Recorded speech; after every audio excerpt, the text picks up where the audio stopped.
Olá pessoal, estamos aqui com José Miguel, ele que é graduado e mestre em Engenharia de Produção pela UFRJ. Atualmente é doutorando do Programa de História da Ciência e da Técnica e Epistemologia da UFRJ e professor do Departamento de Engenharia Industrial da Escola Politécnica da UFRJ no setor de métodos quantitativos, estatística, pesquisa operacional e simulação. Foi diretor do Sindicato Nacional dos Docentes das Instituições de Ensino Superior e da Seção Sindical dos Docentes da UFRJ e participa dos grupos de trabalho de Seguridade Social destas organizações sindicais. Olá, José, tudo bem? É um prazer te receber aqui. Então, o que te levou a estudar Engenharia de Produção? Bem, isso é um pouco antigo, né? Eu fui até aluno da primeira turma de Engenharia de Produção da UFRJ, né? Que se formou em 73, né? Faz muito tempo. Naquela época a gente tinha a ideia de que precisava melhorar o mundo, né? Otimizar as coisas, né? A engenharia de produção se preocupa com isso. Então, foi mais isso, né? Foi mais essa ideia de que a engenharia tinha que estar a serviço de organizar melhor as coisas, né? Então, a engenharia de produção era isso. De lá para cá, muita coisa mudou, né? Engenharia de produção hoje, na verdade, é responsável pela reestruturação produtiva, uma série de coisas que às vezes ficam longe da tal otimização. Mas a motivação na época foi essa. Mas uma motivação que você tem aos 16, 17 anos de idade, né? Que depois, ao longo da vida, muita coisa muda, né?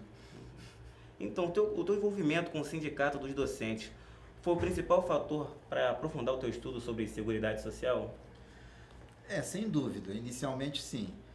Não só o sindicato de docentes, mas outros movimentos, outros sindicatos, né? Particularmente no início, por volta de 1998, né? Em 2003 depois também, quando a Seguridade Social, que está na Constituição Federal de 88, começou a ser mais drasticamente modificada, né? Com as emendas constitucionais 20 de 98 e depois a do governo Lula da Silva, né? Em 2003, a emenda 41.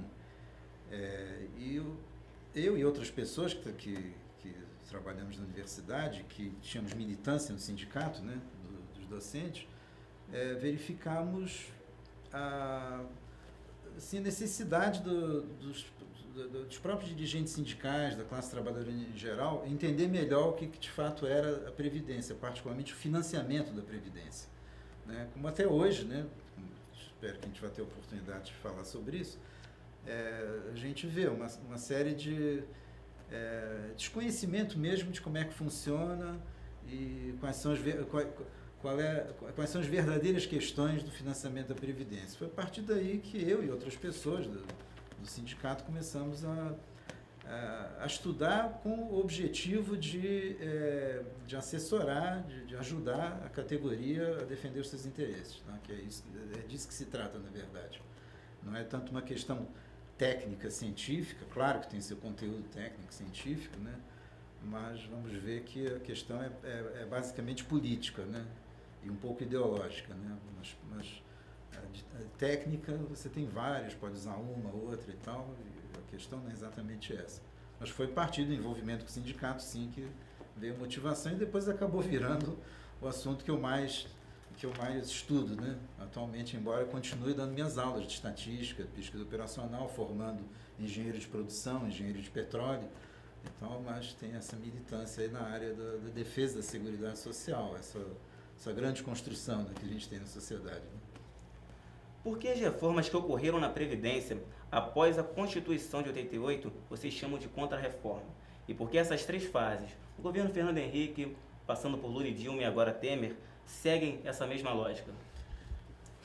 Então, nós, que eu digo, professores, pesquisadores e militantes, né, dessa área que defendem um determinado ponto de vista, porque não são todos, né? Tem o pessoal que assessora o mercado financeiro, né? Tem outros interesses, né? Mas nós chamamos de contra-reforma porque, ou eu estou chamando atualmente de demolição, né, que acho que é um termo até mais adequado. Porque reforma dá a entender uma coisa positiva, né? Quer dizer, uma melhoria, né? Que você vai fazer, vai melhorar, vai reformar, né? Que você faz uma reforma na sua casa para melhorar, né? Para destruir, né? Só que essas chamadas reformas da Previdência aqui e no mundo inteiro, né, isso aqui não é uma questão apenas do Brasil, elas todas, sem exceção absolutamente nenhuma, representam retiradas de direitos dos trabalhadores. Não há exceção. Você pode olhar todas, tanto as emendas constitucionais quanto as leis que foram feitas e tal. Não há... o que a gente tinha na Constituição Federal de 38 era o melhor que a gente tinha. De lá para cá só vimos perdendo direitos. E essas chamadas reformas, nós do movimento passamos a chamar de contra-reforma para chamar a atenção de que o que estava acontecendo era uma perda de direitos e não uma melhoria nas condições de vida. Por que dizemos que segue a mesma lógica? Bem, pelo estudo, pela história, né? O que a gente vê? Que elas seguem uma mesma lógica não apenas no Brasil, mas no mundo inteiro. Até mais ou menos a década de 90, todos os regimes de previdência social no mundo inteiro, eles trabalhavam com regime de financiamento que a gente chama de repartição ou solidariedade. Qual é a lógica desse regime? É uma maneira de implementar numa sociedade capitalista o que nós também chamamos de pacto intergeracional implícito, que sustenta a Previdência. Que é o quê?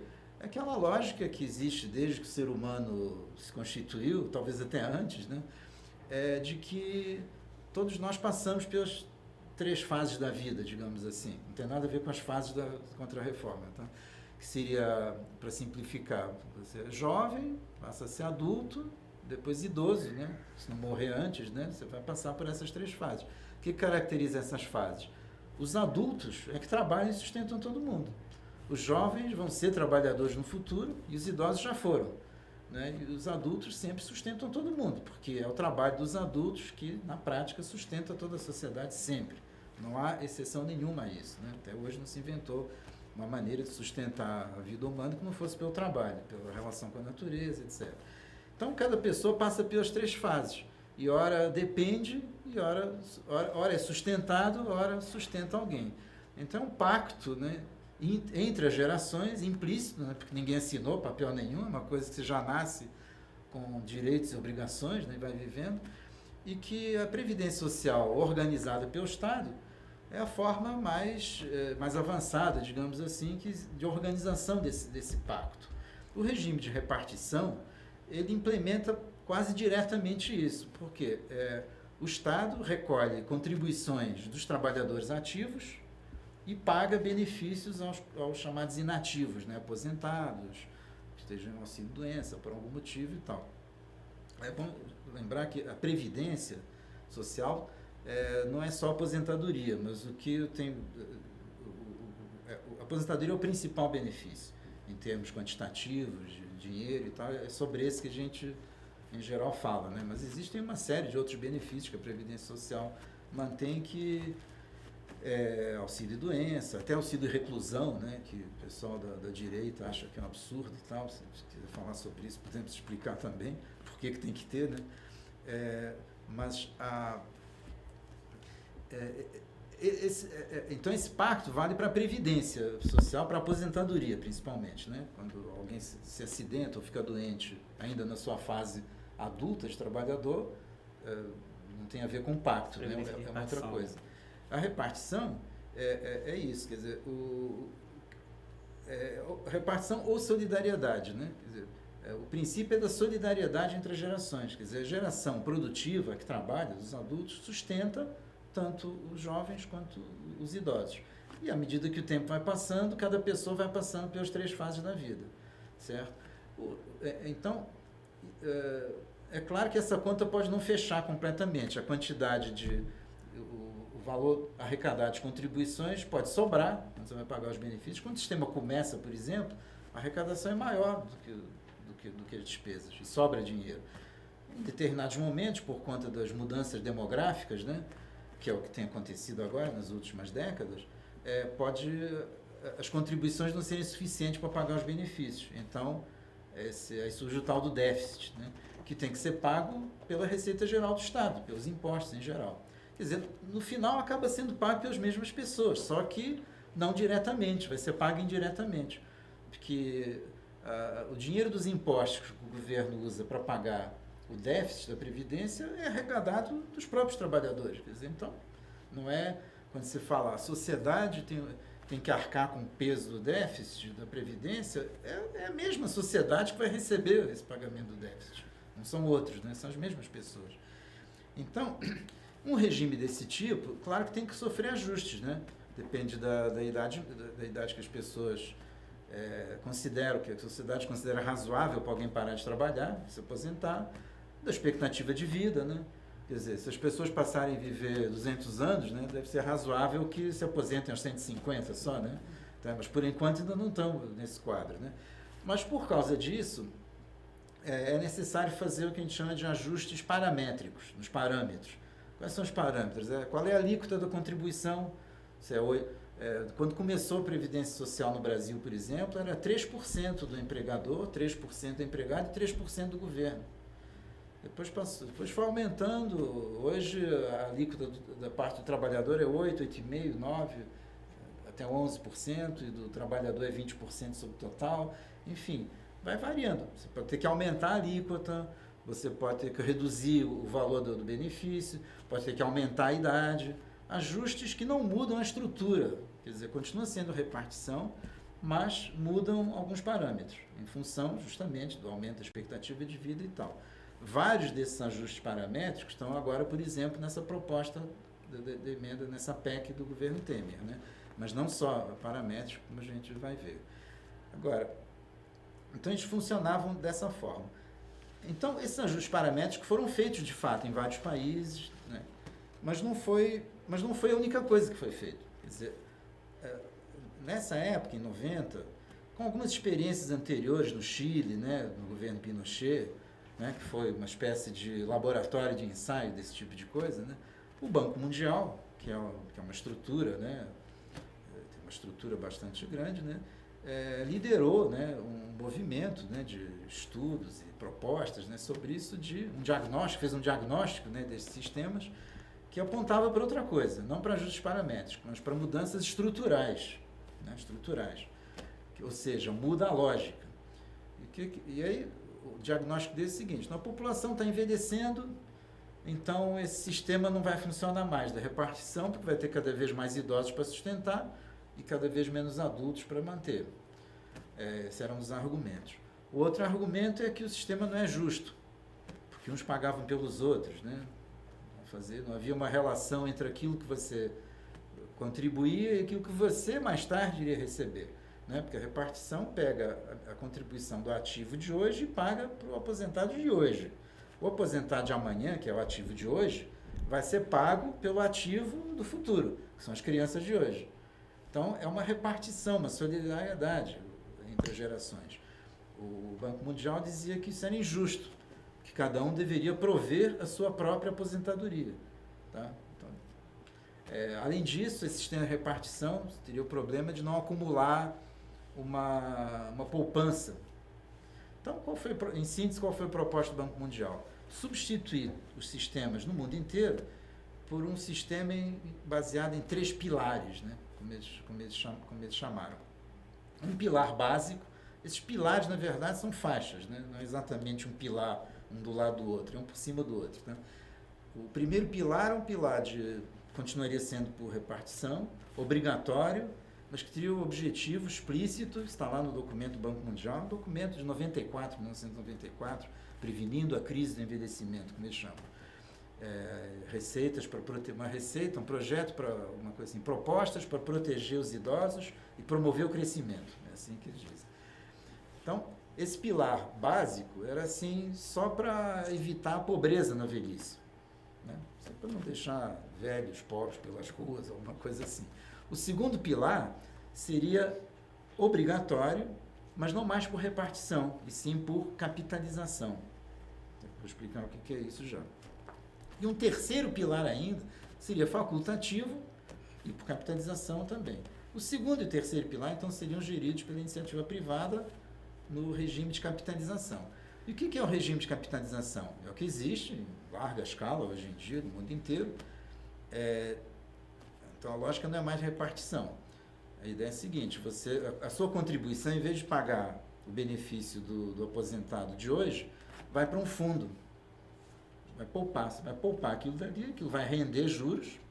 Vamos ver como é que isso rende juros, né? E no futuro você vai viver do dinheiro que você poupou e dos juros que foram acumulados em cima desse dinheiro que você poupou. Maravilha, né? Quer dizer, com isso daí, o que o Banco Mundial dizia? Você não depende mais dos outros, você vai depender só de você próprio. Você vai viver daquilo que você poupou. E não haveria mais déficit, porque você só vai receber aquilo que você mesmo poupou. Vai fechar a conta. É justo, porque cada um vai ter aquilo que pagou, né? Isso estou falando nas palavras do Banco Mundial, certo? Eu não concordo com que seja justo isso, mas enfim, vamos ver como é que é isso. E além disso, essa poupança geraria um fundo, né, que seria usado para investir em infraestrutura do país, essas coisas, para promover o tal do crescimento. Tá? E aí, com essas orientações do Banco Mundial e o apoio, né, político do capital financeiro, principalmente, né, nas suas várias ramificações, foram feitas no mundo inteiro várias reformas nesse sentido. Não implantando completamente a receita do Banco Mundial. No Brasil, por exemplo, nunca se implantou o segundo pilar, obrigatório por capitalização. Não existe isso. Capitalização só facultativa. Tá? Mas... Nesse caso é previdência privada, né?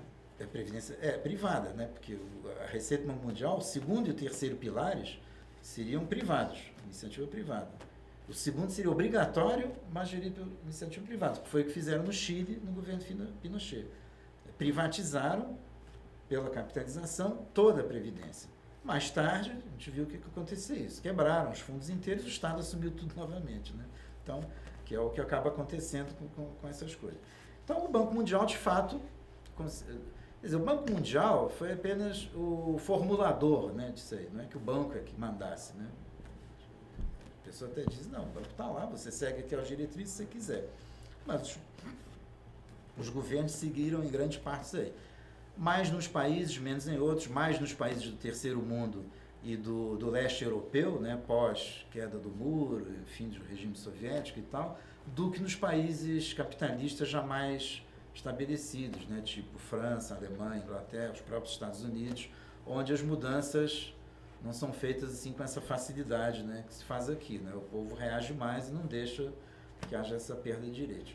Né? Os três argumentos usados pelo Banco Mundial para mostrar que o regime de capitalização é a solução para os problemas do regime de repartição, eles podem ser todos desconstruídos. Eu vou falar resumidamente isso, né, porque exigiria assim um tempo maior para falar sobre isso. A questão demográfica, por exemplo, do envelhecimento da população. Essa é a maior falácia de todas. Por quê? De fato, nós vivemos ainda uma transição demográfica. Né? Qual é a ideia de transição demográfica? Existe uma pirâmide demográfica. Né? O pessoal até faz um gráfico assim, que é uma pirâmide, bota aqui embaixo, às vezes separa homens e mulheres de um lado e do outro, né? Coloca o pessoal de 0 anos, 1 ano, 2 anos e tal. E como as pessoas nascem todas com 0 anos, né? Mas morrem em idades variadas, né? É uma pirâmide, quer dizer, você tem sempre menos gente com mais idade do que com menos idade. Isso quando as taxas de natalidade e as taxas de mortalidade são constantes, não mudam. Tá? E era assim, pirâmide etária. Assim, se chamava até pirâmide porque era um negócio assim. Seria mais um triângulo, né? Não uma pirâmide, né? Mas chamava-se pirâmide etária. Ora, com melhorias nas condições de vida, mudanças nos hábitos sociais, uma série de coisas, as taxas de natalidade e as taxas, ao mesmo tempo que as taxas de mortalidade, baixaram. Assim, primeiro nos países desenvolvidos e depois na chamada periferia, né, no terceiro mundo. Mas primeiro nos países desenvolvidos, na Europa principalmente. Ao baixar as taxas de natalidade e de mortalidade, nasce menos gente e as pessoas vivem mais tempo. Então a pirâmide ficou assim, não sei se dá para entender, assim, meio bojuda, quer dizer, se você vê hoje as pirâmides etárias nos vários países, você vê uma coisa aparentemente impossível. Você tem, por exemplo, mais gente com 15 anos do que com 14. Como é que é possível? Tem gente nascendo já com 15 anos? Não, não é. Né? É porque nasceu menos gente. No futuro, vai voltar a ficar uma pirâmide mais inclinada, né? Porque as pessoas vão viver mais tempo. Vai ter mais centenários, né? Vai se inverter, o caso. Oi? A pirâmide vai se inverter. Não, inverter é impossível. Ficar assim nunca. Porque só se as pessoas começassem... Só se fosse o Benjamin Button, né? A pessoa nasce idoso e vai ficando cada vez mais jovem, né? Não tem como. Nós vamos envelhecendo, inexorável, não tem jeito. Vamos todos morrer um dia, não tem jeito. Agora apesar de não sabermos no dia em que vamos morrer, os atuários estatísticos calculam os grandes números e conseguem dizer com uma razoável precisão quantos vão morrer este ano, quantos vão morrer no ano que vem, com que idade. Não dão um nome, endereço de cada um, né, que seria terrível, né, mas sabe mais ou menos quem são. Tá? É claro que catástrofes, fim de semana em Vitória, que a gente viu aí, coisas assim, mudam essa estatística, claro. E no Brasil, por exemplo, hoje a mortalidade de homens jovens é grande, é maior do que seria razoável. Então há perturbações nessa lógica, né, assim, que ocorre. Mas, assim, em linhas gerais, fora esses acidentes, né, você vê acidentes, não, as tragédias, né, nem o Temer chamando de tragédia de acidente, né, a pirâmide ficou assim, bojuda, e com o tempo ela vai ficando novamente uma pirâmide. E com isso, pelo menos temporariamente, você vai ter uma quantidade maior de pessoas idosas em relação anteriormente, né, e menor de adultos. É claro que isso pode perturbar o financiamento da Previdência no regime de repartição, sem dúvida. Mas se vai afetar também uma capitalização. Porque o regime de capitalização parte de uma certa ilusão, que é a ilusão do dinheiro do mercado. De achar que o dinheiro vai reproduzir sozinho, né? Como se fosse uma pereira dando peras, né? Assim, quer dizer, não é isso, né? O dinheiro só rende quando se transforma em capital. E o capital só é capital quando cresce quando é aplicado na produção, contratando trabalho assalariado e explorando esse trabalho assalariado. Quer dizer, produzindo mais do que aquilo que gasta, e esse adicional, mais-valia, vai se incorporando, ou mais valor vai se incorporando no capital. É assim que o capital cresce, sempre foi assim no mundo inteiro, e não existe outra maneira de você acumular capital que não seja dessa forma. O capital não rende juros sem ser pela exploração do trabalho assalariado, direto ou indiretamente. Você pode depositar uma graninha lá no fundo de pensão e você achar, ou num fundo de investimento qualquer, você achar que não está explorando ninguém e receber o rendimento disso. Tudo bem, mas aquilo vai ser aplicado, reaplicado, né? Em algum lugar cai na produção e alguém vai ter que pagar essa conta. Não tem jeito. O dinheiro sozinho não reproduz, né? Só o trabalho produz valor, portanto, só o trabalho pode produzir, só mais trabalho pode produzir mais valor, né? Se houver realmente um problema demográfico, quer dizer, muitos idosos e poucos adultos, não vai haver fundo de investimento que renda capital. O próprio capital vai render menos juros, porque não vai ter gente para explorar. Então, é uma falácia achar que você pode prover sua própria aposentadoria no futuro. Ninguém provê sua própria aposentadoria. Quando você acumula dinheiro, você acumula direitos sobre coisas que vão ser produzidas, ou que vão ser produzidas. Você não acumula a própria produção. Você não vai viver do dinheiro, né? Você vai viver daquilo que o dinheiro pode comprar. Essa obviedade que todo mundo na vida sabe, até uma criança, né, que começou a contar moeda sabe disso, parece escapar das análises que muita gente faz. E chamam de recurso um saldo em banco. Você tem ali uma anotação, aquilo é um recurso. Não é recurso coisa nenhuma. O recurso é aquilo que aquilo pode comprar. O dinheiro serve para circular as mercadorias. O dinheiro circula num sentido e as mercadorias no outro. Mas a circulação das mercadorias é aquilo que a gente quer. O que nos interessa são os valores de uso. A água, a comida, a casa, as coisas. Mas o que manda é o fluxo contrário, é o dinheiro. E descobriu-se, né, o capitalismo, né, que esse dinheiro pode ser acumulado e pode se transformar em capital. Quer dizer, nesse processo de circulação, o dinheiro assume outras funções, que não apenas meio de troca. Então ele vira capital, e é aí que ele cresce, como é que ele vira capital? Pela exploração do trabalho assalariado. Quando a própria força de trabalho vira mercadoria, né, e permite justamente essa acumulação, que caracteriza o tal do capitalismo, que é onde nós vivemos, né? Então, é inerente ao sistema isso daí, mas não há como capital, resumindo, não há como capital render juros se não for pela exploração do trabalho assalariado. Então, se não houver gente para produzir, não haverá gente para explorar. Se as pessoas pararem de ter filhos, vamos entrar naqueles filmes de ficção científica de terror, né? Que as pessoas vão envelhecendo e não tem jovens para sustentá-los. Não adianta acumular dinheiro em banco, isso não vai resolver nada. O dinheiro vai perder o valor, mas isso o cara não fala. O tal do fundo de poupança para investimento, essa é a falácia mais simples de ser entendida, porque E foi um dos motivos que impediu, em muitos países, uma mudança imediata do regime de repartição para capitalização. Por quê? Digamos que estão aqui no regime de capitalização. Você é um trabalhador ativo, eu sou aposentado. Então, as suas contribuições servem para me manter. Mas agora vai virar capitalização. Você vai ter que... Essa sua contribuição, em vez de manter a minha aposentadoria, vai para um fundo para manter a sua aposentadoria no futuro. Bem, tudo bem, isso vai resolver o seu caso. E o meu, quem vai resolver? Não houve acumulação. Quando eu contribuí, era para o aposentado do passado. Não era para este aposentado do presente, que sou eu. Tá? Estou dando exemplo, eu não sou aposentado ainda. Tá?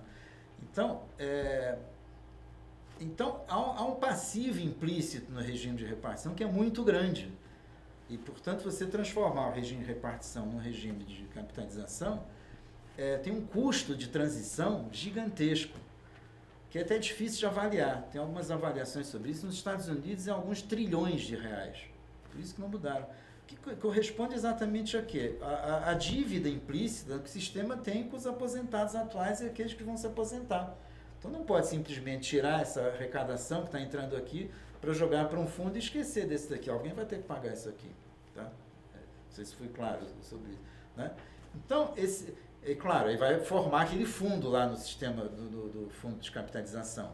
Mas esse fundo foi, na realidade, retirado do Estado. Então, essa poupança que o regime de capitalização promete criar, que serviria para aplicar em infraestrutura, para o desenvolvimento do país, para promover o crescimento, conforme está no título lá do relatório do Banco Mundial de 94, na verdade, é uma poupança que é subtraída do Estado e levada para a iniciativa privada.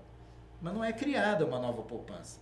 E quando a gente vê como é que, na prática, isso aconteceu nos lugares onde foi privatizado parcialmente, a Previdência foi parcialmente privatizada, você vê que essa grana não é investida em fundos, não é investida em infraestrutura, coisa assim. É jogada no mercado financeiro, para rodar na ciranda financeira. Não é aplicada em infraestrutura nenhuma, não gera crescimento nenhum, só serve para engordar os lucros do capital financeiro, para mais nada. Então, você pode trabalhar com esses argumentos que defendem a substituição do regime de repartição pelo de capitalização como uma solução para os tais dos déficits, pode mostrar que eles não funcionam. Quer dizer que é melhor fazer os tais ajustes paramétricos e discutir quais são. Para isso a gente tem que ter dados sobre demográficos, projeções, sobre economia. Depende do grau de formalização da economia. Por exemplo, hoje você tem no Brasil uma queda da arrecadação, por causa de uma queda na atividade econômica. A despesa não aumentou mais do que normalmente aumentava. Então o déficit está aumentando porque a arrecadação caiu. Quer dizer, ela vai voltar a aumentar quando, pela dinâmica própria do capitalismo, né, essa fase de recessão for superada e entrar numa fase de expansão novamente, como é próprio do capitalismo, os ciclos de recessão e de expansão. Né? Então vai entrar novamente numa expansão e vai voltar a ter receita. Então, só que, oportunisticamente, os defensores do mercado financeiro estão aproveitando essa situação para tentar mostrar que o sistema inteiro está falido. Quer dizer, que é um problema estrutural, não é um problema paramétrico. Tá? Não sei se eu fugi um pouco da sua pergunta inicial, eu expliquei. Bem, isso é no plano mundial. Por que as três fases, que eu e outros chamamos assim? Tem gente que diga a reforma da Previdência do Fernando Henrique, a reforma do Lula e a reforma do Temer. Nós entendemos que é uma única contra-reforma, que tem o mesmo movimento e que tem várias fases. A de Fernando Henrique, do governo Cardoso, em 98, fez principalmente os ajustes conceituais. Obrigou que os regimes fossem contributivos, obrigou ao regime atual, ao equilíbrio atuarial financeiro, substituiu o conceito que existia antes na Constituição de tempo de trabalho por tempo de contribuição. Quer dizer, antigamente bastava o trabalhador provar que trabalhou durante um certo número de anos para ter direito à Previdência. Agora ele tem que provar que contribuiu. Foi o surgimento do regime contributivo. Né? O regime contributivo vem junto com isso. Essas mudanças, uma mudança de uma palavrinha que parece simples, que é mudar tempo de trabalho para tempo de contribuição, na verdade tem embutido isso. Você só precisava provar que tinha trabalhado. A contribuição, já existia contribuição, mas a responsabilidade pela fiscalização era do governo. O trabalhador não tinha que fiscalizar isso.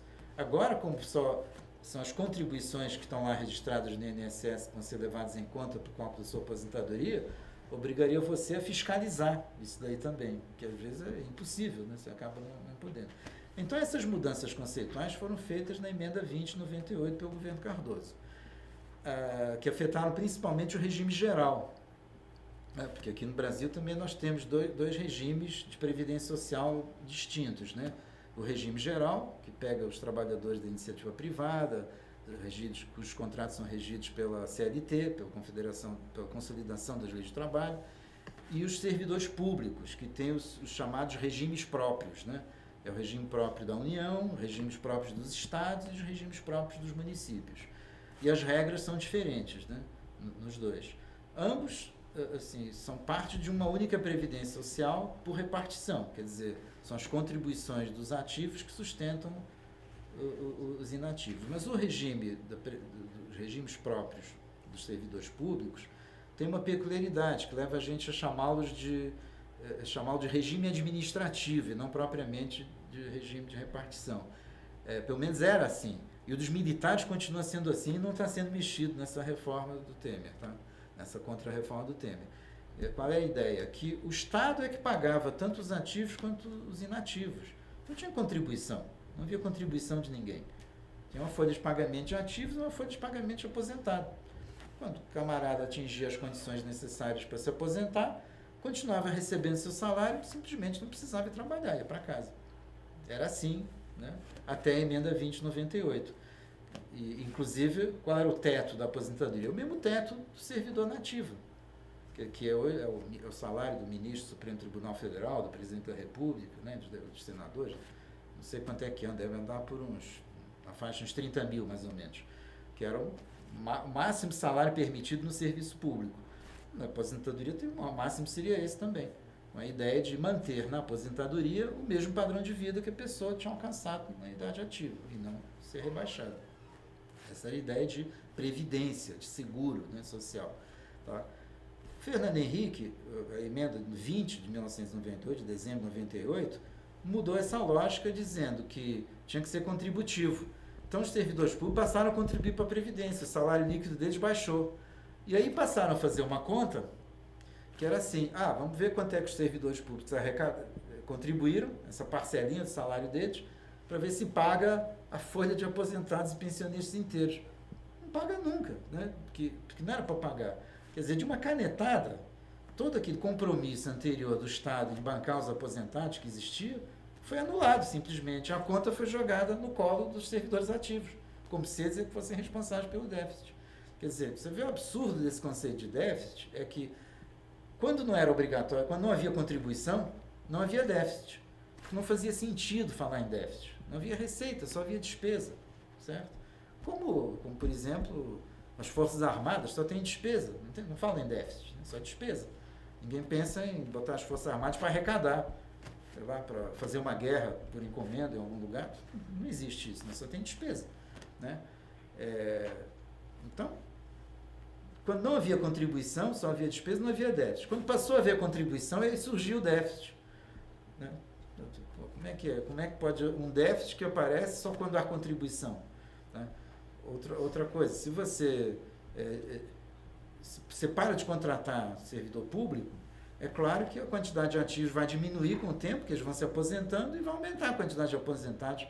Você vai gastar menos, porque você não contrata novos servidores, mas vai aumentar o déficit, certo? Se ao contrário, você sair contratando muita gente para suprir as carências em todas as áreas que tem e tal, aumentar o conjunto de servidores públicos, vai aumentar a arrecadação que você está arrecadando deles, vai aumentar a despesa, mas vai diminuir o déficit. Quer dizer, então, esse conceito de déficit não faz sentido, né? No entanto, é usado, é martelado, é falado o tempo inteiro como sendo o grande problema. O rombo, né? Como chama? É um rombo. Como se fosse alguma coisa que a gente vai lá e está tirando dinheiro daquilo, né? Como se fosse uma coisa dessa. Então, as mudanças de Fernando Henrique foram nessa direção. E também uma muito importante, que não podia esquecer, que passou a permitir que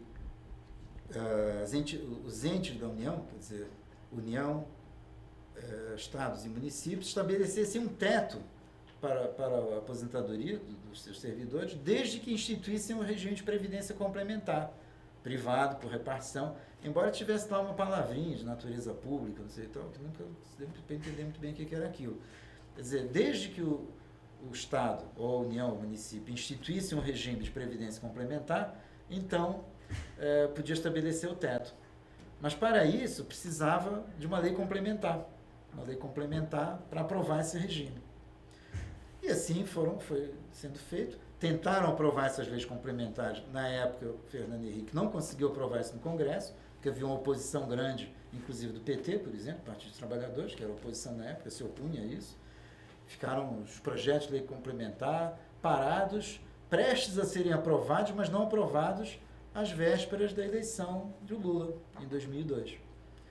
Quando o Lula assume, no início de 2003, já no governo de transição, no final do ano 2002, para surpresa de muitos, né, e não tanta de outros, né, já começou a aventar-se a ideia de aprovar aqueles projetos de lei, de lei complementar, que a oposição de esquerda, na época, era contra, mas o futuro governo Lula já jogou isso com um balão de ensaio e queria aprovar aquilo dali.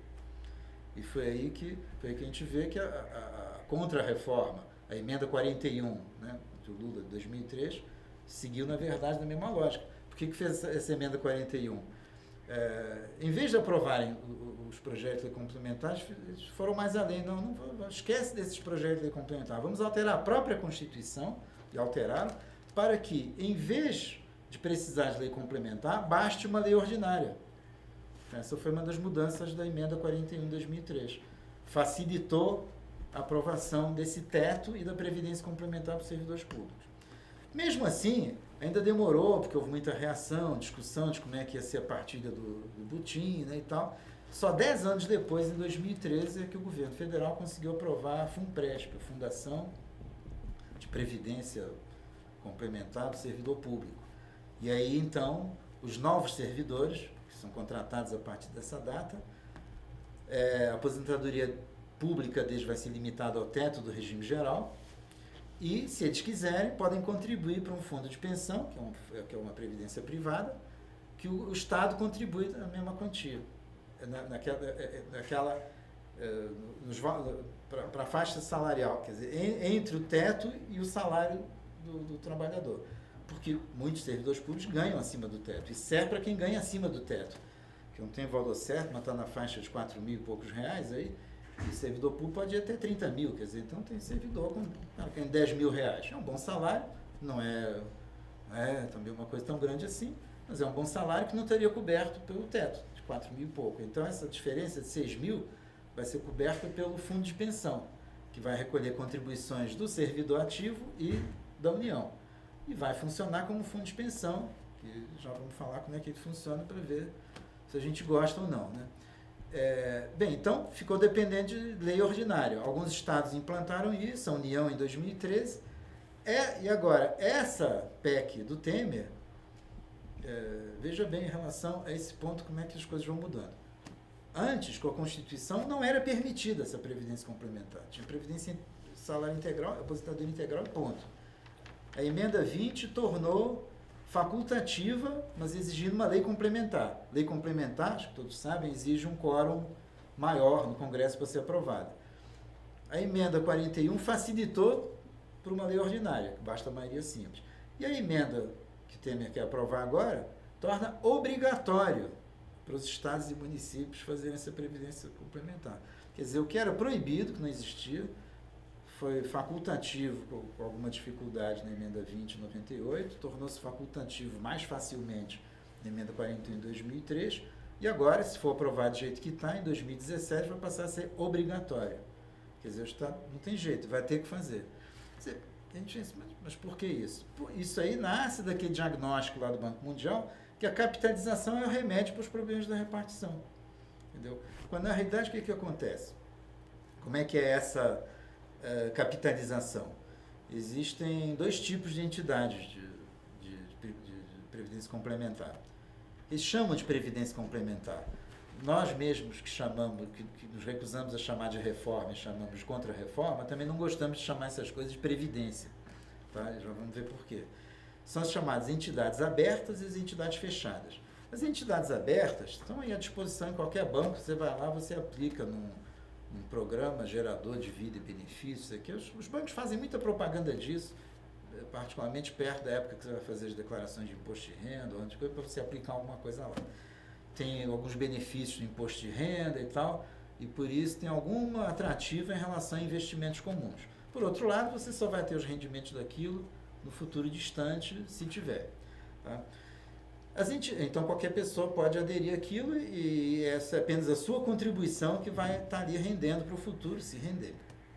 A entidade fechada é outra coisa, é o que a gente chama de fundos de pensão. Em geral, ela é de uma determinada empresa, um grupo de empresas, a maior do Brasil, que é a Previ, é do Banco do Brasil, é dos funcionários do Banco do Brasil. É uma previdência complementar, é para dar conta da previdência acima do teto do regime geral. Né? Então, os trabalhadores contribuem e a empresa chamada patrocinadora contribui com uma parte também. E aí isso vai para um fundo financeiro que é gerido, é aplicado no mercado, né? E espera-se que renda frutos no futuro. Né? Como é que é aplicado? Como é que o fundo de pensão e as entidades abertas também rendem? Uma gama variada de aplicações, inclusive participação em empresas, coisas assim. Mas basicamente dois grandes grupos. São que chamam de renda fixa e renda variável. A renda variável é a aplicação em ações no mercado. Tá? O que é variável? Pode ganhar mais, pode ganhar menos, de acordo com como é que vai a empresa. E a renda fixa é principalmente títulos da dívida pública dos países. No caso do Brasil, títulos da dívida brasileira. Como é que vai render? Pelos juros que são pagos por isso daí. Então, quando a discussão do Banco Central sobe juro, baixa juro, não sei o que isso impacta? Quando os juros são mais altos, esses títulos rendem mais. E os fundos de pensão rendem mais. Certo? Quando os juros baixam, os títulos vão render menos.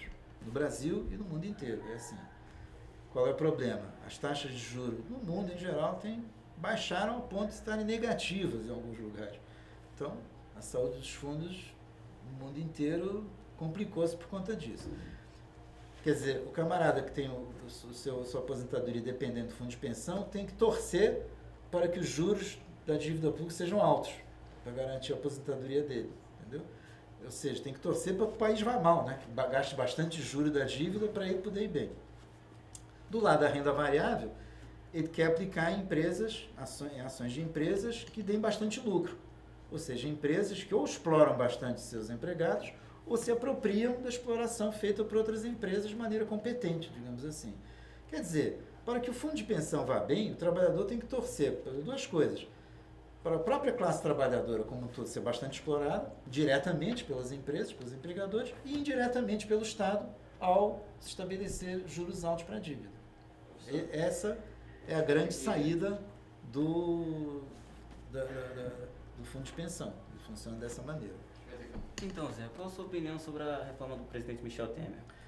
Então, é mais uma etapa da contra-reforma, né, que vem vindo aí há bastante tempo, né, e como as outras, trata-se de uma brutal retirada de direitos dos trabalhadores, de maneira geral, com base no argumento tal do déficit, né, que eu acho que isso que é importante se entender, que não deve ser o parâmetro para uma reforma ou contra-reforma da Previdência Social, porque haja ou não haja déficit nas contas que forem feitas, e não importa como sejam feitas as contas, quem vai bancar tudo é sempre a classe trabalhadora ativa. Seja na forma de contribuições diretas, que entram lá do caixa do INSS, aparece contabilizado ali, seja na forma depois de impostos gerais. Porque não tem jeito, quem produz tudo é quem trabalha. Então, direto ou indiretamente, é quem vai pagar aquilo. Tá? Então, a questão, na verdade, que as pessoas deveriam estar discutindo não é como é que diminui o déficit, mas o que a gente quer de uma previdência social. Se é uma previdência social, ela é necessariamente, como política pública, uma política redistributiva de uma sociedade desigual. Nós não vivemos numa sociedade igual, pelo contrário, tem desigualdades enormes, e qualquer política pública, para ser chamada de política pública e não de um simples serviço público, ela tem que trabalhar com isso. Então, a previdência social tem que ser redistributiva.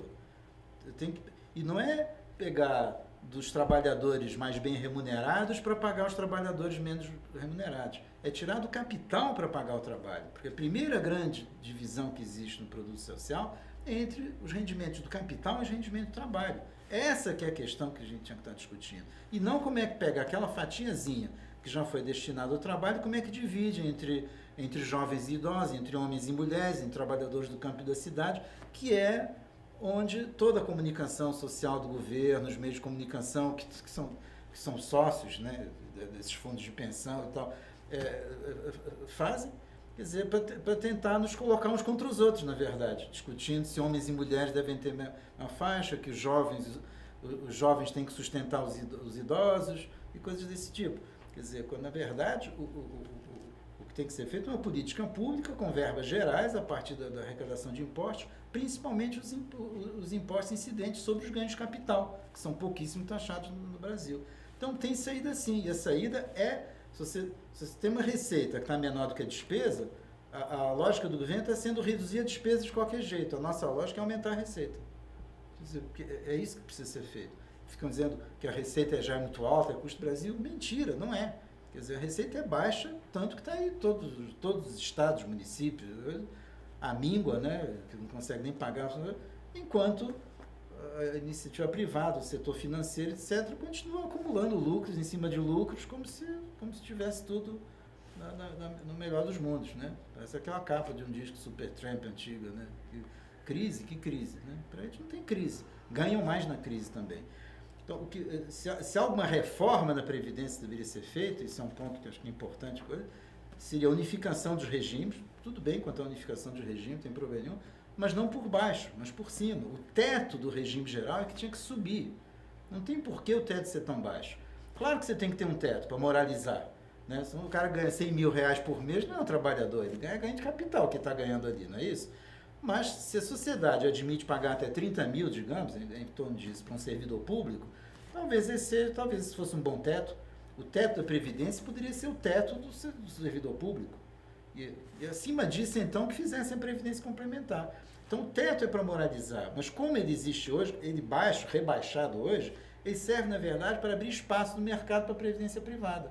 Como sempre, em qualquer área, o sucesso do setor privado depende do fracasso do setor público.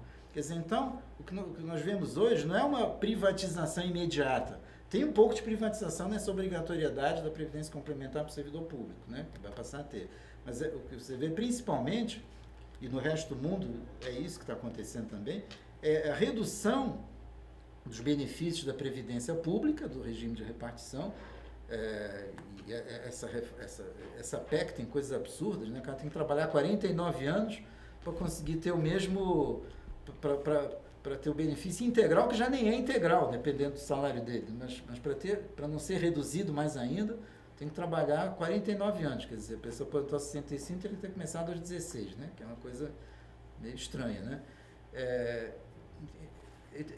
Essa reforma, ela reduz os benefícios do regime geral para induzir as pessoas a optarem pela previdência privada, seja pelas entidades abertas ou entidades fechadas. Então, você pode ver que a propaganda da previdência privada está, assim, avassaladora, né, nesses dias, né? Qualquer lugar que você vê diz, tá vendo? O INSS não vai resolver a sua vida, você tem que investir aqui no banco. E a realidade dos fundos de pensão, das entidades de previdência privada, é conhecida, quer dizer, no início arrecada muita grana e tal, investe muito em propaganda, parece que é o melhor dos mundos. Quando começa a ter que pagar benefícios, começa a ter dificuldades, né, para pagar. Ou então, que é importante também lembrar isso, que quando eu falei da previdência privada, não falei, existem dois tipos de plano, né? É o chamado contribuição definida e benefício definido. O benefício definido eram os planos antigos. Você sabia quanto ia receber lá no futuro. Agora, é praticamente proibido você fazer isso. Para esses fundos de servidor público, é proibido. Você tem que ser contribuição definida. Quer dizer, você sabe quanto vai pagar, mas não sabe quanto é que vai receber no futuro. Vai depender dos rendimentos do fundo. O fundo não vai quebrar nunca. Quem quebra é você, que faz parte do fundo, mas o fundo não quebra. Quer dizer, então, é claro que isso não pode ser chamado de previdência. Quer dizer, tem uma contradição semântica, né? Você colocar que a sua previdência depende de aplicações de risco. Quer dizer, não é que é uma previdência isso aí. Previdência é previdência social, é essa que nós temos que defender, porque é uma conquista importantíssima, talvez a mais importante da classe trabalhadora do século XX e tudo mais, e que está sendo dilapidada, né? dá para chamar isso de reforma. Então, é uma preocupação grande, né, que a gente tem com o que está acontecendo. Quando se puder brecar essas mudanças e substituí-las pelas mudanças que são realmente necessárias, né, que é aumentar o teto, unificar os regimes, pagar os déficits com os impostos, principalmente sobre rendimentos de capital. Enfim, isso é que seria uma reforma da Previdência, de fato, não essa coisa, né, que está sendo feita aí. Zé, foi um prazer recebê-lo aqui. Espero que você volte mais vezes. Obrigado. Rogério Almeida para a TV Juliano Moreira.